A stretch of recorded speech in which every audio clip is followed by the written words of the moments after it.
This is the Ag Queen Podcast. This podcast explores the agriculture industry with the movers and shakers of those shaping it. Here's your host, Lori Boyer. Welcome to today's show, everyone. Thanks for joining me. I am talking today with Sarah Lancaster. She is an assistant professor and extension specialist at Kansas State University. Our topic is post-harvest weed control, and we'll get into that specifically here in a few moments. But Sarah, first off, tell us a little bit about yourself and your background, if you will. Sure, Lori. So I have been here at K-State for about 3 years. I am originally a farm kid from just west of St. Louis, Missouri. Went to school at Mizzou, go Tigers, and North Carolina State and Texas A&M. So I've kind of traveled around a little bit. So happy to be here, though. Yeah, thank you. And what made you decide to kind of get more into the agronomy side of extension? A couple of things. My family farm is pretty typical for the area. It's got crops and cattle. But I always sort of gravitated more to the crop side. I remember being a kid and riding in the combine with my dad and quizzing him about, the escapes in the field at harvest. And I always tease my dad that it's his fault that I'm a weed scientist, because I remember one year, this is pre-Roundup Ready, so I'm dating myself a little bit here, but pre-Roundup Ready soybeans, his soybeans got too tall to spray. And we pulled shatter cane out of this one particular soybean field for like days. It was awful. But anyway. Very cool. All right. Well, as we get to our topic here today and what you specialize in, let's just start off with this question here, Sarah. What are the benefits of post-harvest weed control? Yeah, that's a good question, Lori. So a lot of times when I talk about post-harvest weed control, I'm talking about being in Kansas. I'm talking about controlling weeds after wheat harvest in the summer, right? That's a particular challenge that's kind of unique to the wheat producing regions of Kansas, where we have these long fallow periods after we harvest our wheat. But as we think more about the corn and soybean rotations that we might see across much of the Corn Belt, there are a lot of benefits to thinking about weed management after harvest, because especially if you have an early harvest, you can still have lots of time for some of our problematic weed species to grow and continue to produce seeds, even after they've been kind of chopped off with the combine. Other things to think about, a lot of times we're thinking about winter annual species when we talk about weed management after corn and soybean harvest. And so, even though those weeds are not directly competing with the crops, they're still maybe utilizing soil moisture that the crops would need. We've been in kind of a drought situation in a lot of places in 2022. And so, thinking about how can we retain as much of that soil moisture as possible. Some of those winter annuals we figured out are alternative hosts for diseases and other pests. So, there's lots of reasons to do it. It sort of depends on the operation in question. And the first place to start with deciding what we're going to do with post-harvest weed control is scouting, right? Scouting is the key. A lot of folks maybe pay someone else to scout their fields, or maybe aren't doing maybe quite the job they should, but scouting is so important. Yeah. And so what is the best way to scout for those weeds in your fields? Getting a good representative look at the field is important. I kind of joke sometimes when I'm giving extension presentations, Lori, that driving by, slowing from 60 to 40 as you drive by on the county blacktop is not scouting. You have to actually put footprints in the field. Some other things to think about, though, we're talking about kind of harvest things. Honestly, sitting in the combine at harvest is a great time to see where you had misses in your weed control program. I know there's a lot of things going on in the cab of that combine, but if you can find ways to make notes of where you see those big escapes, that can be beneficial for scouting purposes. And the other thing that is becoming more popular, Lori, for scouting would be using UAVs or drones, right, to gather some of those images. And use imagery to help us be more efficient with our scouting. That's great advice, actually. At what threshold does a grower need to decide whether or not to put the money, and of course, how much money, into weed control? That's another one of those management decisions. It's going to vary a little bit from farm to farm, but a lot of it's going to depend on the value of the crop and how competitive that weed is. In Kansas, we struggle a lot with a weed called Palmer amaranth, which in a lot of the corn belts, it would be kind of like the cousin to water hemp. And so, weeds like that have the potential to produce such large numbers of seeds, and weeds like that we know have a high probability of being herbicide resistant, the threshold for those species is going to be really low, right? When you're going to pull the trigger on weed control. But if you have something that is maybe less competitive, produces less seed, less likely to come back next year, you're going to have a little higher threshold there. It depends a lot, on the weed species and the value of the crop. Where do we begin in creating a weed management plan? So that's a good question. You already talked about step one, right? You talked about scouting. So knowing what you have is really the first step. Then as you think about putting those plans, those pieces of the puzzle together, right? What tools are we going to pull out of our weed management tool belt? Always think about how are you going to start clean? So here in Kansas, a lot of our farmers utilize no-till. I know in other places, reduced tillage is popular. So, if you're not going to use tillage to kind of wipe the slate clean before you plant, so to speak, you need to think about what herbicides are you going to use to burn down or to control any weeds that are present. And then the second piece there is how are you going to stay clean? So what residual herbicides are you going to use? When I talk to farmers here in Kansas about kind of weed management plans in general, I talk a lot about the fact that the best place to spend your weed management dollar is in that residual herbicide application at planting. Okay.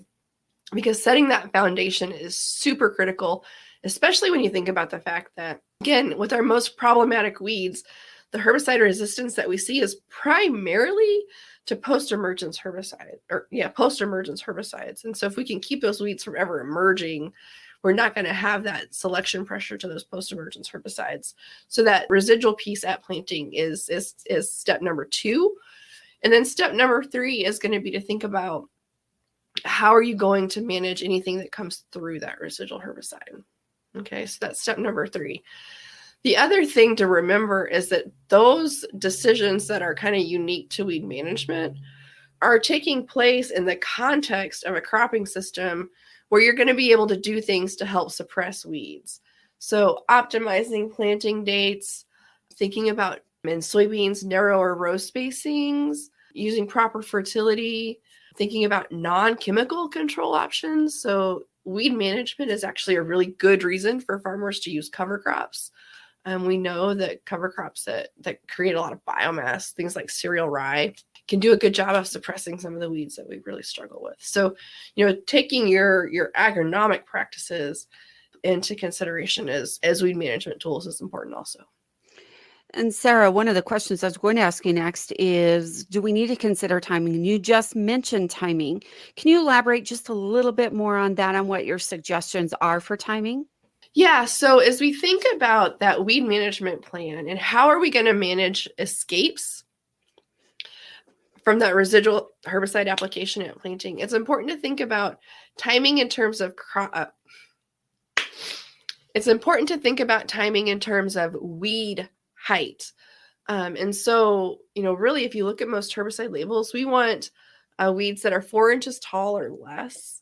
I think if I were to talk about, timing for weed control, that's probably the most important thing to remember. Is just smaller weeds are going to be easier to control. The other timing piece to think about is timing relative to crop growth stage, right? So a lot of products we cannot spray after crops have started to flower or begin those reproductive phases because we don't want to do anything that's going to affect the yield potential of the crop. So I'm thinking about weed size and crop growth stage, I think, are probably the 2 most important things related to timing for those post-emergence herbicide applications. Is temperature a factor that we need to take into consideration? It absolutely is. So the best time to kill a weed, other than before you see it, that's the bumper sticker I should probably make. But the best time to kill a weed that's already emerged is when it's actively growing, right? And so plants have kind of a comfort zone where they're going to grow best, where the temperature is right for all the enzymes in the plant to work at maximum efficiency. And so if you get below that or above that, you start to have problems, to see reduction in control because that herbicide is not moving through the plant well, or maybe the process that is targeted by the herbicide isn't working fast enough to really have a good effective herbicide application. It's ironic that you asked that question, because before we started this conversation, Lori, I was working on a slide set to talk about drought conditions, right? So a lot of times we think about high temperature, we think about dry weather kind of occurring together, at least in my part of the world. So those two things definitely play together, and they can make weed management really, really challenging, because as plants start to become hotter, as plants are exposed to hotter temperatures and drier conditions, they change. They slow down those metabolic processes. The cuticle gets thicker so the plant can conserve water. And we really struggle to get enough herbicide into the plant and get it where it needs to go. And then going back to weed size, and you've mentioned it a couple times, weed height, and we talked about it with regard to timing and with regard even to temperature. But what about using that weed height in determining how much product to use? How do we do that? Yeah, that's an important thing for a farmer or an applicator or a consultant to think about, Lori, because obviously the bigger the weed, the more herbicide it's going to take to control it. So, you have a window, right, on those herbicide labels where we can choose a herbicide rate within a given range. For those post-emergence products, it's often based on weed size, weed density. If you have a lot of weeds crammed in close together, you tend to have a more challenge controlling them. So choosing something towards the higher end of that range is going to be necessary to control those larger weeds.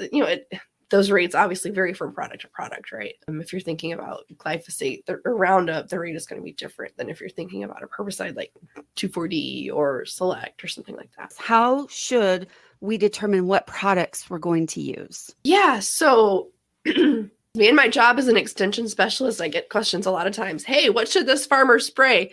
And I almost always have to go back and ask for more information about what are the weeds that you're trying to control, how big are the weeds, and how big is the crop. Those are the three things that we have to think about when we think about the three primary things we need to think about when selecting products. Other things to think about would be the potential for off-target movement or runoff, anything that might affect neighboring plants. So, farmers can work with their neighbors, or there are actually websites set up to help identify sensitive crops and honeybee hives and things of that nature. So, you have your agronomic factors to consider, but you also need to consider those sort of social and environmental factors of just being a good neighbor and being a good steward of our tools for weed management. Now, I'm not exactly sure where this question falls in here, because I have not heard of this term, but I'm going to go ahead and ask you, can you talk to me more about multiple effective sites of action? Now, when I was doing a little research for this interview, I came across that. So I'm not exactly sure what that means. Can you elaborate on that for us? Sure.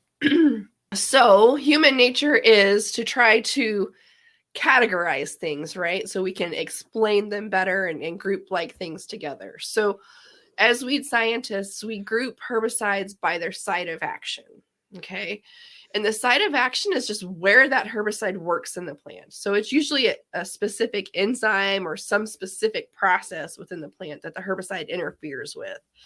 So as we began to enter the era of herbicide-resistant weeds, weed scientists really promoted the idea of utilizing multiple effective herbicide sites of action within a single application as a good tool for weed management.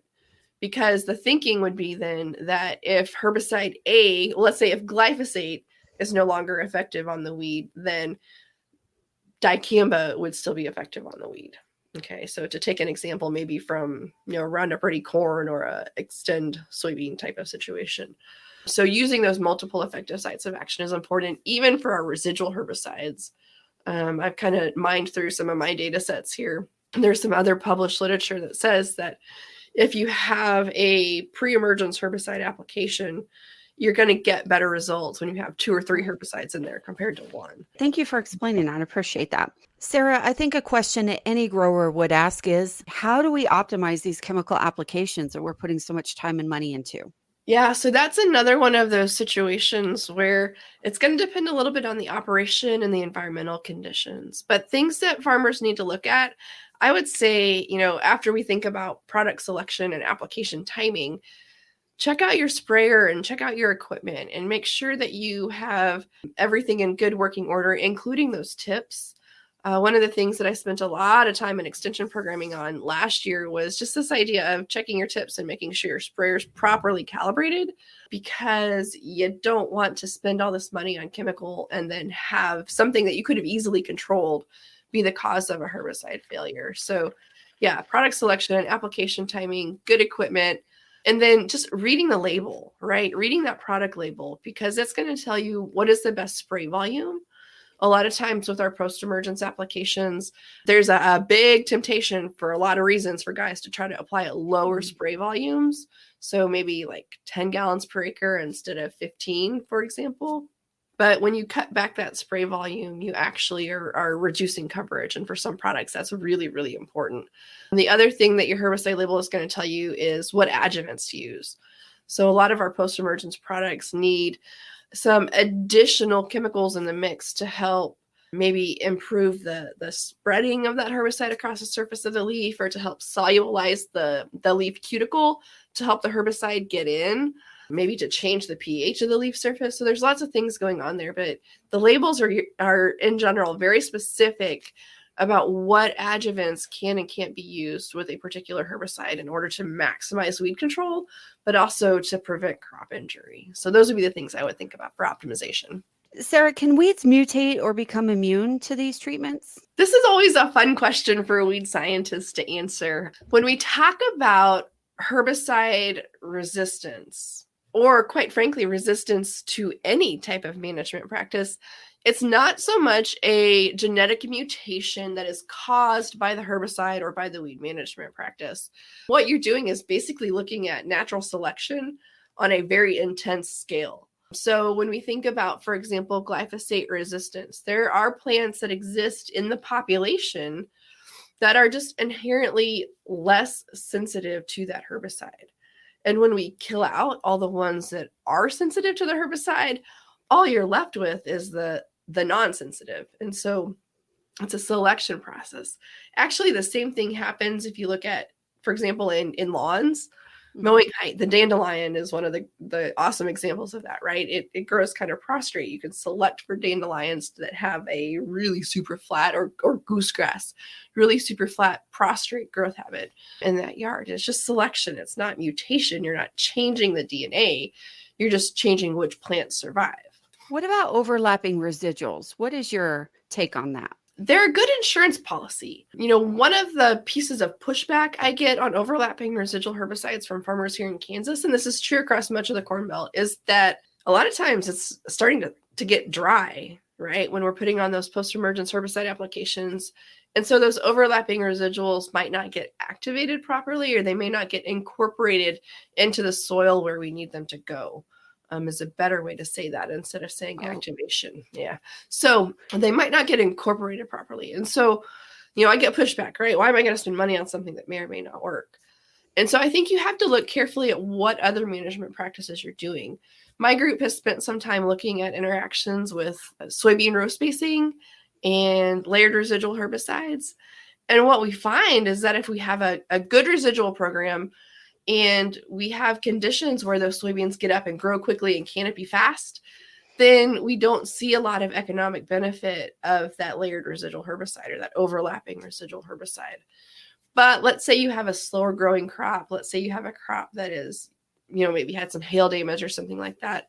Then when you need that greater period of activity from the residuals, then is when they really pay off. Sarah, when it comes to any additional challenges that I haven't asked about, is there anything else to talk about here today, and what farming practices? I think in general, Lori, the number one question that I get is how do farmers in Kansas control herbicide-resistant Palmer amaranth or kochia in crops like grain sorghum, where we don't have a lot of good post-emergence herbicide options?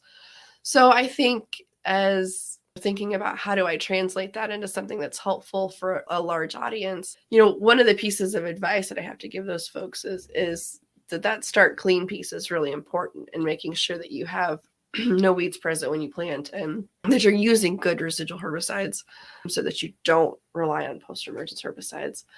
One problem that I think a couple of things that I think, looking, if I had a crystal ball, I would say might be more important going forward.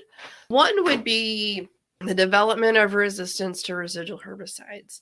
Okay. So there's a couple of research groups across the country that have identified a resistance to S-metolachlor, which is the active ingredient in dual, right? So dual is in a group of herbicides that we use on almost every crop. Okay, so if we were to develop resistance to those products, that would drastically change how we need to do business in terms of weed management. I think the other thing that is going to force us to change the way we think about weed management is kind of the evolution of regulation around herbicides. I'm not sure how many farmers have paid a lot of attention, but here in Kansas last winter, we had our first sort of interaction with the enforcement of the Endangered Species Act on herbicide labels.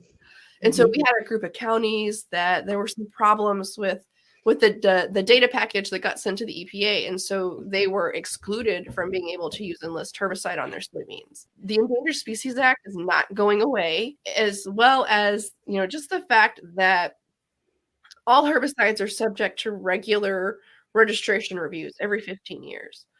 And as our society becomes more aware of what's going on in agriculture and more safety conscious, more conservative about the risks they're willing to take in order to have an abundant food supply, we're going to have to change how we do business as farmers and make sure that we are really walking the talk of being good stewards of the products that we have so that we can maintain good relationships with the general public and keep the tools that we need. Anything else you wanted to mention today or bring up that I haven't asked about? I guess, if we wanted to talk about the future again, let's go into that. What do you foresee there?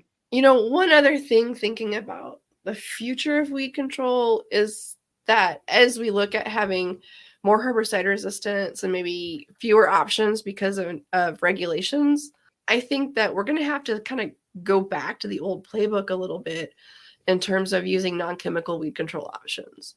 And so, there's a group of weed scientists that have started to look at some older technologies, or technologies that we would normally consider to be for the organic market, right? But they might have application to help control escapes so that we can preserve our chemistries a little bit longer. And so, broadacre agriculture is never going to be herbicide free, at least not in my career.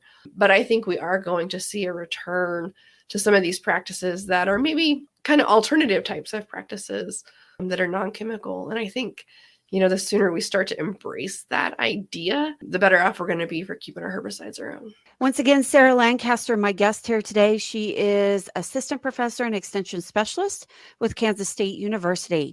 Thanks for tuning in to this edition of the Ag Queen Podcast with your host, Lori Boyer.